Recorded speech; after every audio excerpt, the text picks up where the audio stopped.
Good afternoon, class 11 students. In this video, we will do the numericals of gravitation. We have received a PDF named as Numericals of Gravitation. In that PDF, these examples you have to do on your own as a homework. Okay, but please do practice those questions, otherwise you will be in trouble in examination. The example numbers are 8, 12, 13, 22, 23, 24, 31, 35, 40, 45, 48 and 51. You practice these questions. Try to do these questions, okay?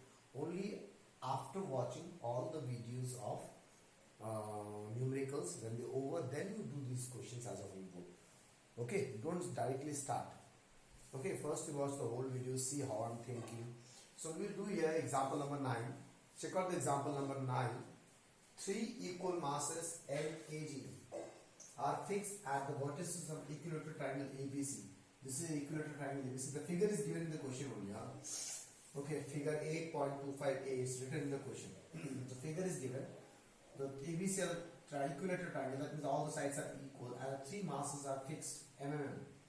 Okay, what is the force acting on a mass 2m placed at the centroid G of the triangle? So this is the centroid G.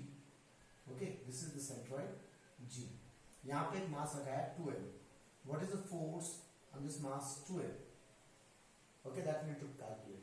And it's given AG equals to AG, AG equals to BG equals to CG equals to 1 meter. These distances are given to you, AG, BG and CG. But the length of the sides are not given to you.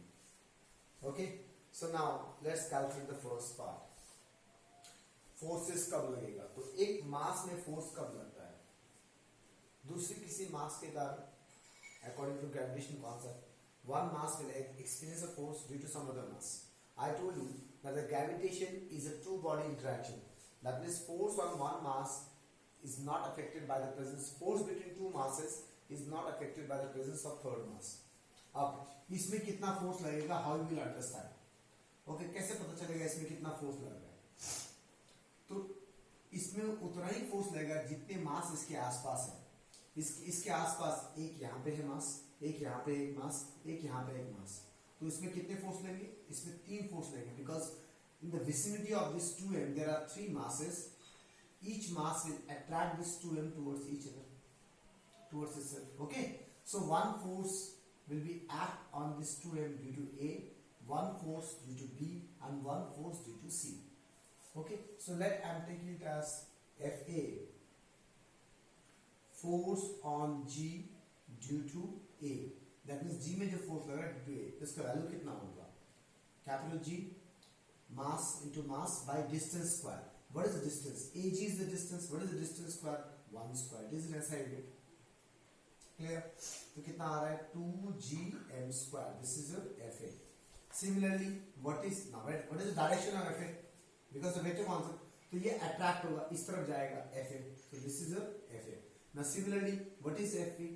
Force on G due to B. लिख सकते हो तो ये कितना हो जाएगा? G 2m m 2m m ये distance. ये distance again 1 square. Okay, we are applying the gravitation formula. So 2gm square, that is FB. Again ये किधर होगा? B की तरफ attract होगा. This is your FB. Okay. Similarly, force on C. Force on G due to C. ये कितना हो जाएगा? G. C पे कितना मास है? M. G पे कितना मास है?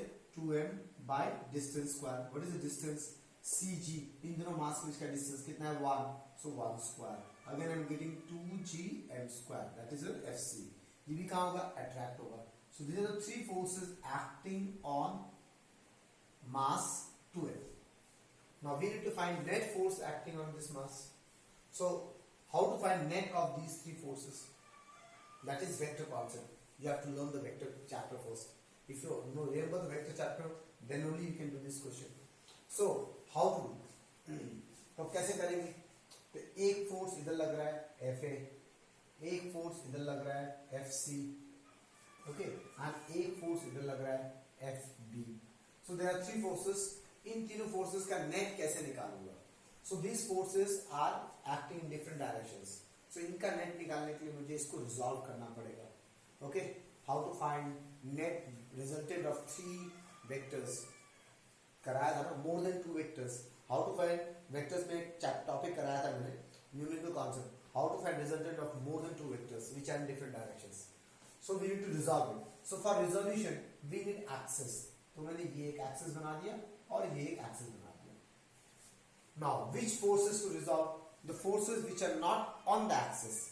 ये एक एक्सेस है और ये एक एक्सेस है. इस एक्सेस में FA है but FC and FB are not on the axis.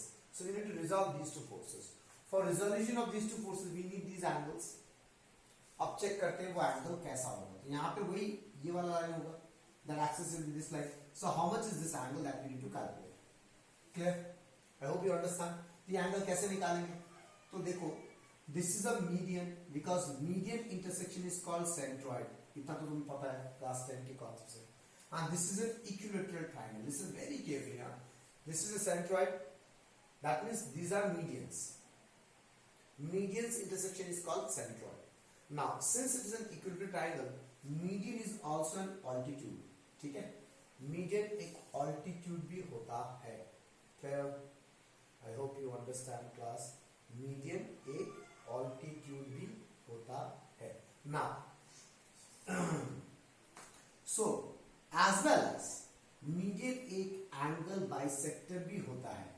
These two angles are also equal. So since it is an equilateral triangle, इसलिए median altitude भी होता है, angle bisector भी होता है.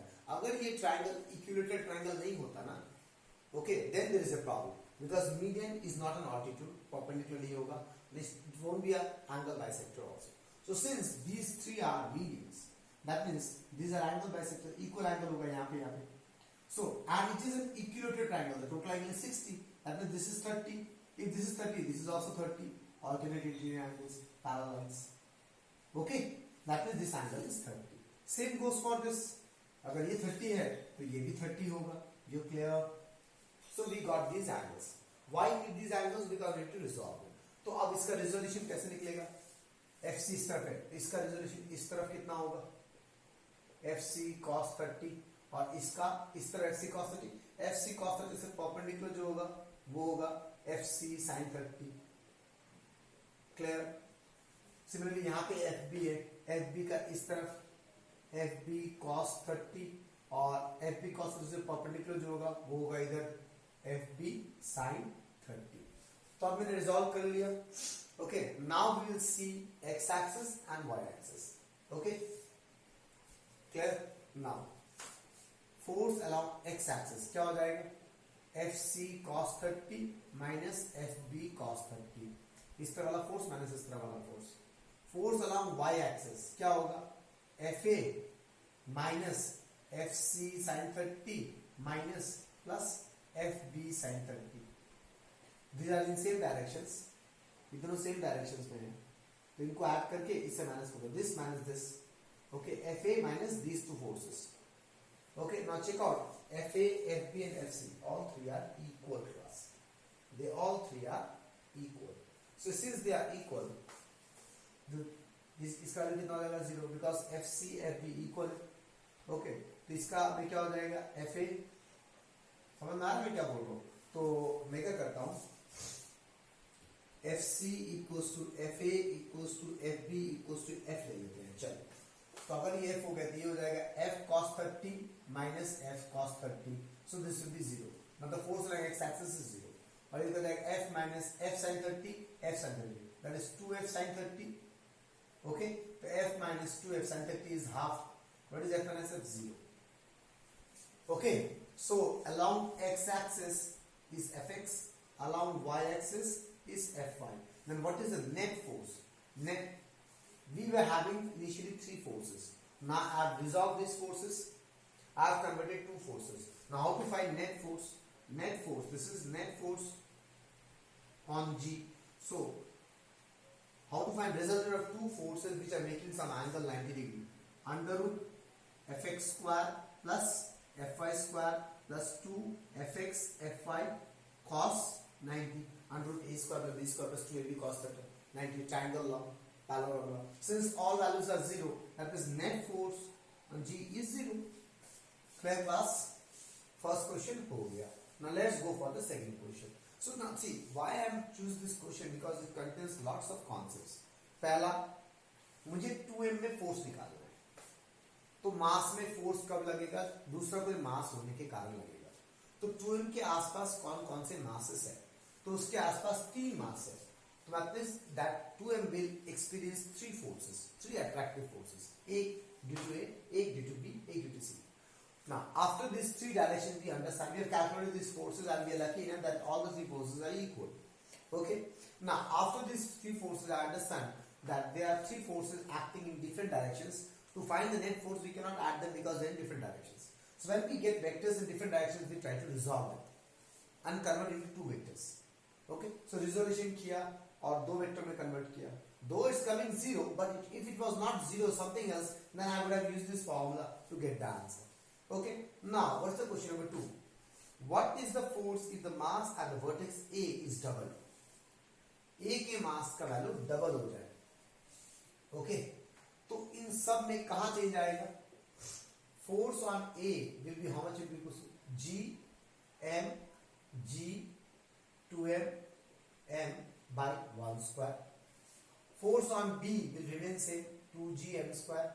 Force on C will remain same, 2G M square. देखो सबको same रहेगा ना बेटा, बस फोर्स ऑन A चेंज हो जाएगा। क्लियर? तो force on B and force on C are equal, take it as F. That means Fx will remain 0. What is Fx? Fc cos 30, Fb sin 30. ऐसे resolve करना पड़ेगा। Fb and Fc are equal. That means Fx will be remain 0. But Fy अब कुछ आएगा। अब Fy कितना आएगा? That we need to see. Okay. तो Fa minus Fc sin 30 plus Fb sin 30, तो निकालते हैं। चलो Fa को मैं वैल्यू डाल देता हूं 2, that is 4g m square, 2 to the 4, 4g m square minus ये कितना आएगा बेटा? F cos sin 30, Fb and Fc are Ff, that is 2f sin 30, sin 30 is half, that is 4g m square minus F. What is F? 2g m square, that is 2g m square आ जाएगा Fy. Okay, so here what was happening? Both Fx and Fy component were 0, but now when the A masses become 2m, then ये दोनों forces में कोई changes नहीं आएगा. That means these two forces will cut down, cancel out each other. Okay, so finally what I'm getting? I'm getting only one force at G, which is towards upward direction. A की तरफ होगा. Okay, y A की तरफ कैसे पता चला? A की तरफ होगा force. ये देखो मैंने Fa minus this किया है ना, Fa minus this. That means this Fy is in upward direction towards A. How much is the force? 2g m square. Okay, and Fx is 0. यहाँ पे कोई Fx तो है ही नहीं. Fx is 0 and this is Fy. Clear? Therefore, what is the net force? Net force on G, Fg will be equals to under root Fx square plus Fy square plus 0. Cos 90 is 0. So it is nothing but equals to Fy, that is 2g m square, directed towards mass 2m at A. हो गया, direction भी आ गया. Okay, I hope you understand class. Let's go for the next question. Okay class, now go to example 11. Okay, example 11 we will do. 12, 13 is homework. It's quite interesting. A body weighs 54 kgf on the surface of Earth. At Earth, the weight of the body, WE, weight of body on Earth, is 54 kgf. What is weight of the body? Mass of the body in Earth into acceleration due to gravity in Earth is 54 kgf. Now they say what is the body of, what is the weight of the body on the surface of mass?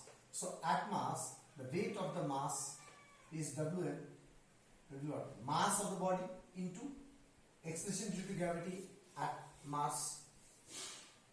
Mass तो remains constant होता है. Mass is universal constant, it never changes. Okay, तो mass fix है, mass changes नहीं होगा, weight change होगा. So weight change होने के लिए क्या change आएगा? यहाँ पे acceleration due to gravity at earth है, यहाँ पे एक्सलेशन ग्रेविटी एट मास है, तो मुझे क्या निकालना है, जी का निकालना है एट मास। इतना समझ में आ गया। तो जी का बेसिक फॉर्मूला होता क्या है, g in earth is what, g mass into r square, where mass of earth is m, then what is m, m is the mass of earth and r is the radius of the earth। ये समझ में आया मैं इस formula में क्यों चला गया, क्योंकि मुझे g निकालना है ना, स्मॉल g का वैल्यू निकालना है। तो calculate the weight value, I need to calculate that the small g का वैल्यू कितना होगा मास पे, because I know small g का वैल्यू अर्थ पे होता है 9.8। ओके ओके, अब स्मॉल g का वैल्यू मास और रेडियस के फॉर्म में क्यों लिखा, क्योंकि see the question mass and radius of the mass is given, mass MARS, mass का जो mass है वो 1/9 mass of earth है and radius है 1/2 that of earth, radius of earth के बराबर है। So what is acceleration due to gravity at mass, g mass of mass by radius of Mars whole square, clear? Okay, but in the question is given what is mass of mass, 1/9 of mass of earth, and what is radius of earth, 1/2 of radius of earth, radius of Mars is 1/2 of radius of earth, क्योंकि मुझे इसके value को इसके form में लिखना पड़ेगा, you understand, I need to calculate this value in terms of this, that is my job। okay, कैसे पता चला, इसके फॉर्म में लिखना पड़ेगा, क्योंकि देखो मुझे mg का वैल्यू पता है, mge का वैल्यू 54 kgf पता है, तो मुझे mgm को ge के फॉर्म में लिखना पड़ेगा, gm को ge के फॉर्म में लिखना पड़ेगा। gm को अगर ge के फॉर्म में लिखना है तो mm को m के फॉर्म में लिखना पड़ेगा, rm को r के फॉर्म में लिखना पड़ेगा, then only I convert the gm in terms of g, that's how I'm converting in terms of this। Now see, so what I got, 2 to the 4, that is 4/9 gm by r square, that is your small gm। what is gm by r square, so small gm is 4/9 of small g, तो हो गया। Therefore, weight of the body in mass will be what? Mass of the body into gm. What is gm? 4/9 of ge. So that is 4/9. m into ge is nothing but 54. तो solve कर लो, हो गया। 9 कितना जा 54 होता है, 9 6 जा 54, 6 4 जा 24 kgf। दैट मीन्स उसी सेम बॉडी का मास, वेट मास में 24 हो जाएगा, जो अर्थ में 54 था, मतलब कम हो गया। Let's go for the next one.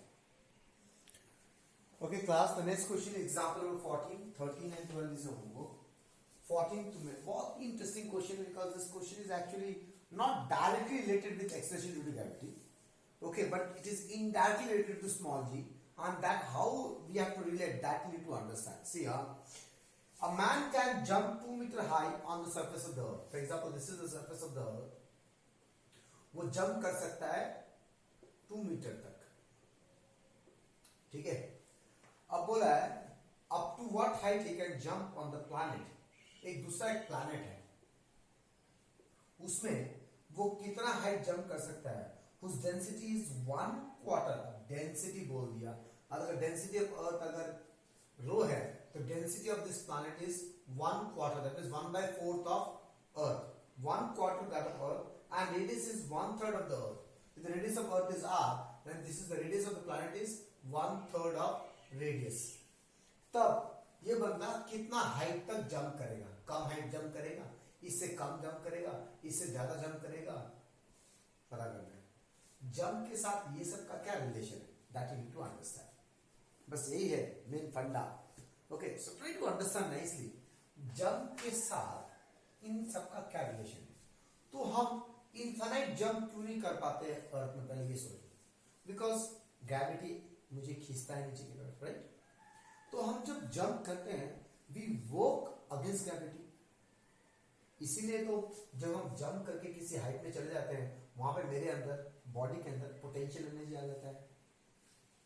तो when body jumps at this height, क्या आएगा, पोटेंशियल एनर्जी कितना आएगा, mgh।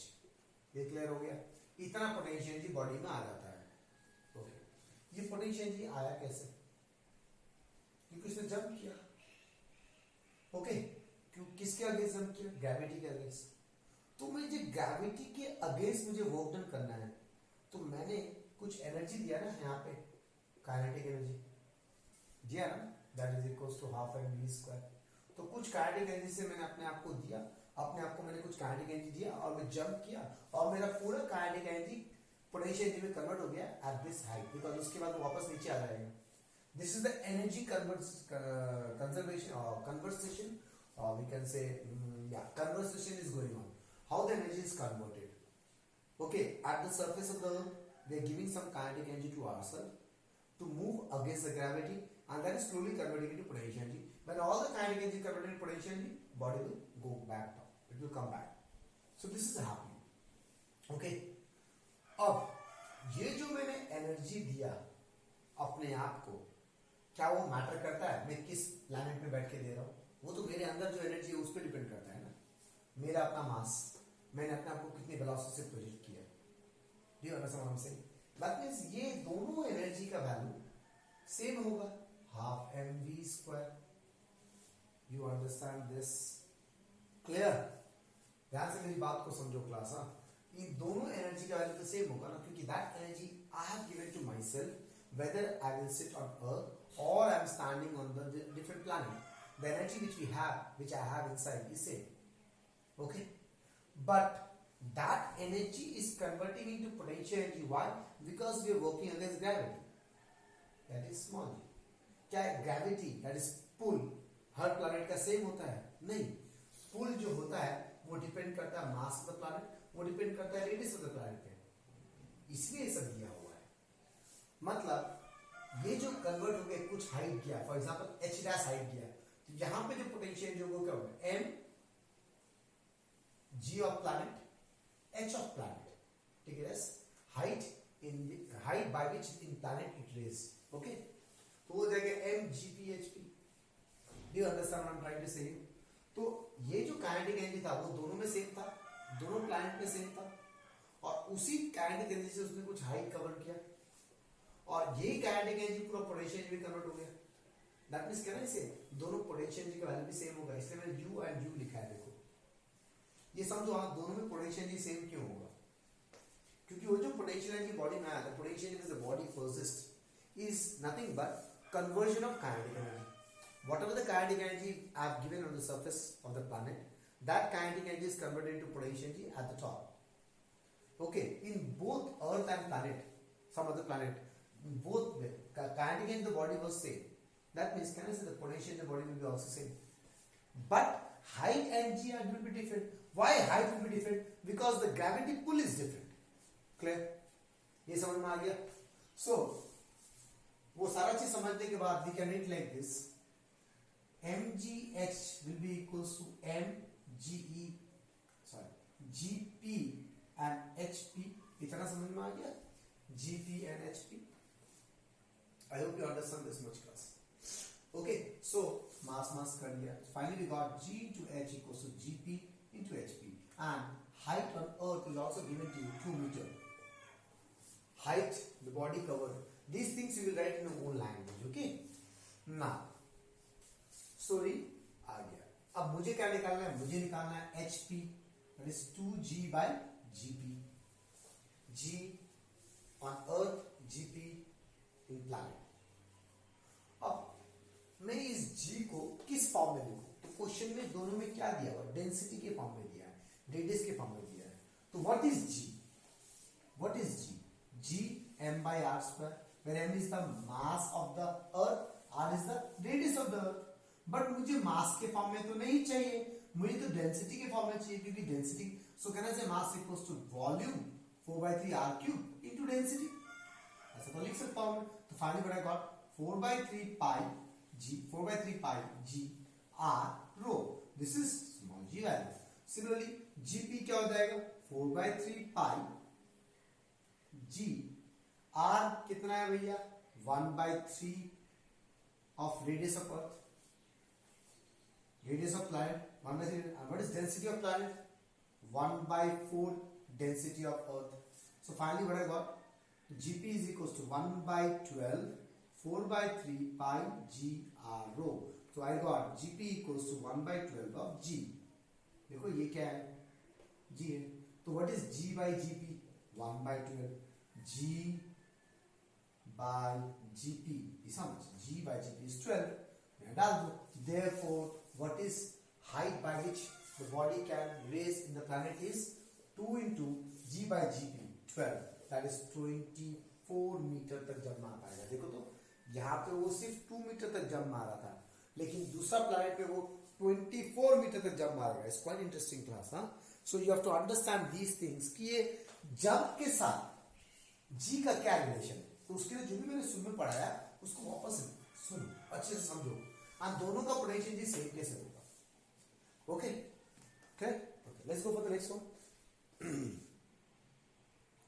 Okay class, now go to example 15.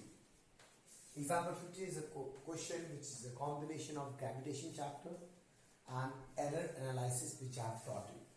Now कैसे पता चलेगा इसमें error analysis का concept लगाना है. Okay, तो पहले क्वेश्चन पढ़ते हैं. If the radius of the earth shrinks by 2%. Okay, तो for earth मान लो initial radius is r. Initial radius that is given to you r, and let this is final radius.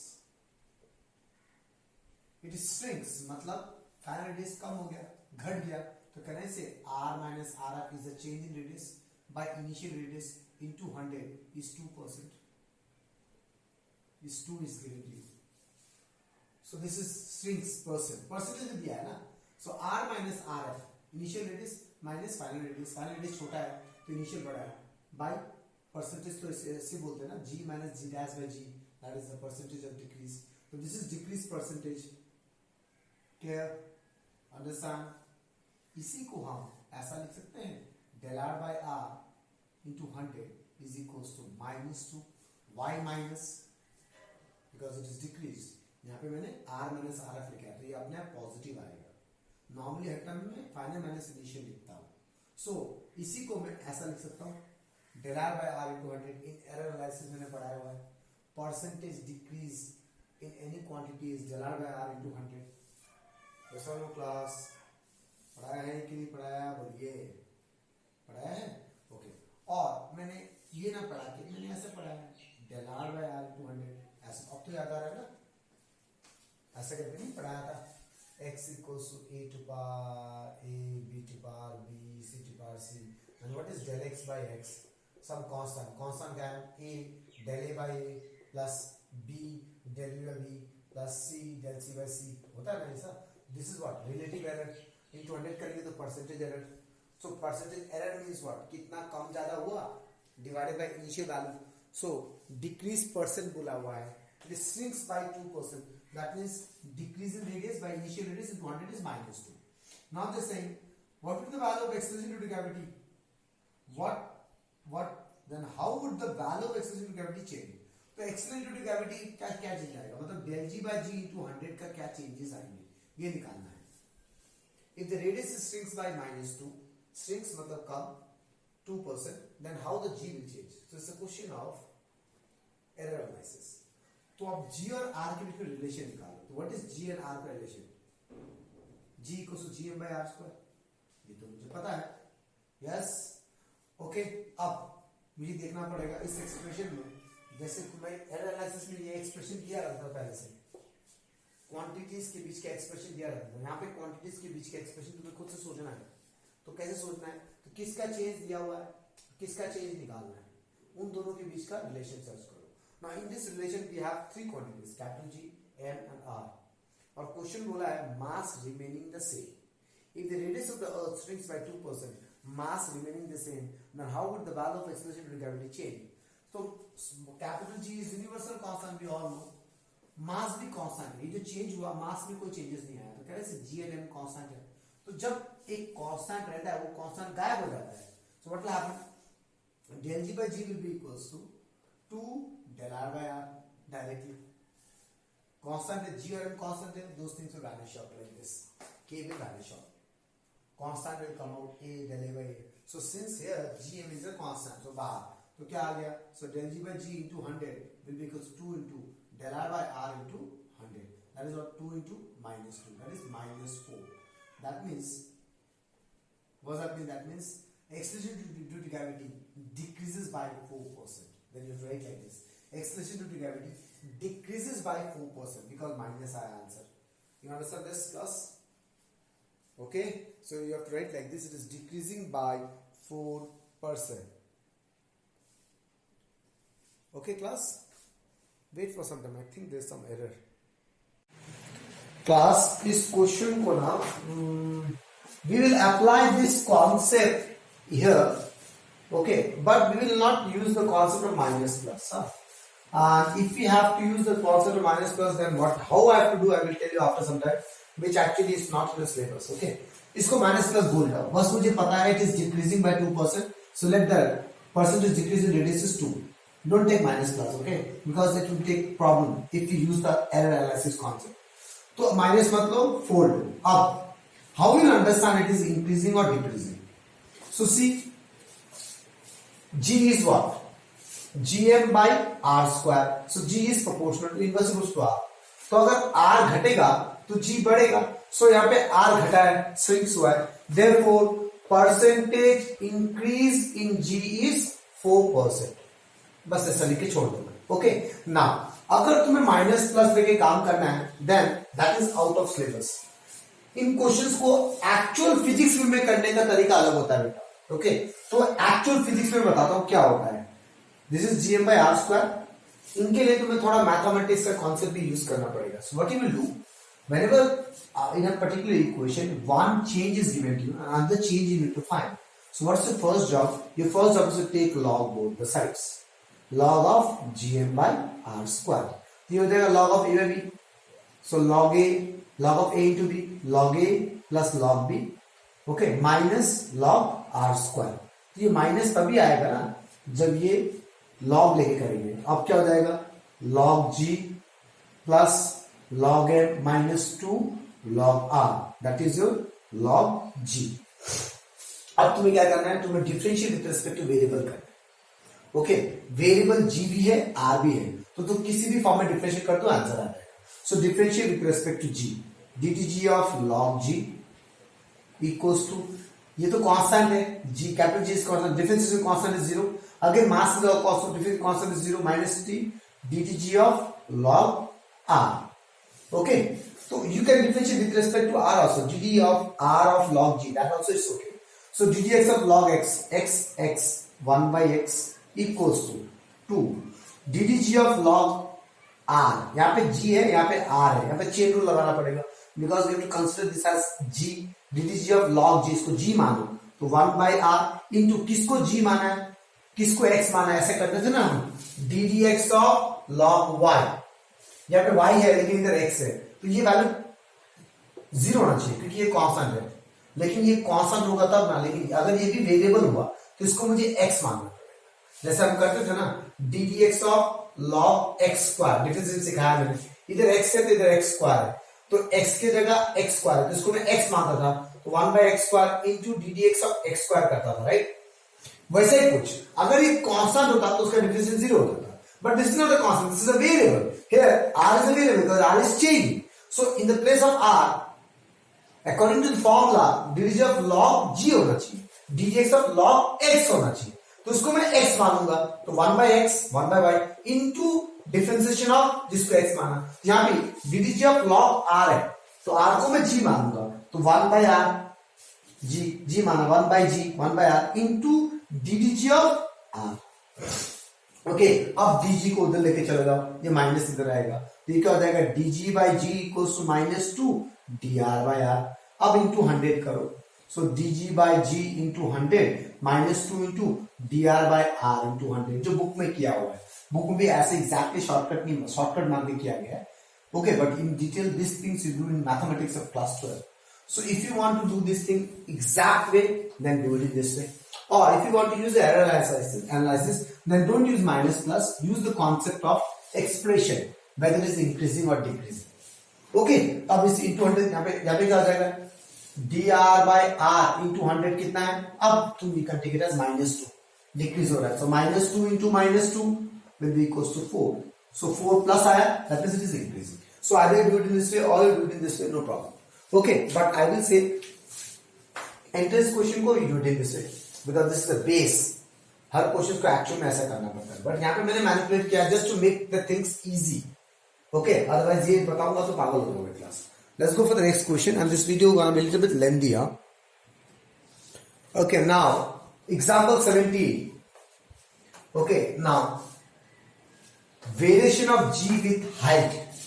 g dash by g equals to r square by r plus h whole square. ये formula पढ़ा है हमने.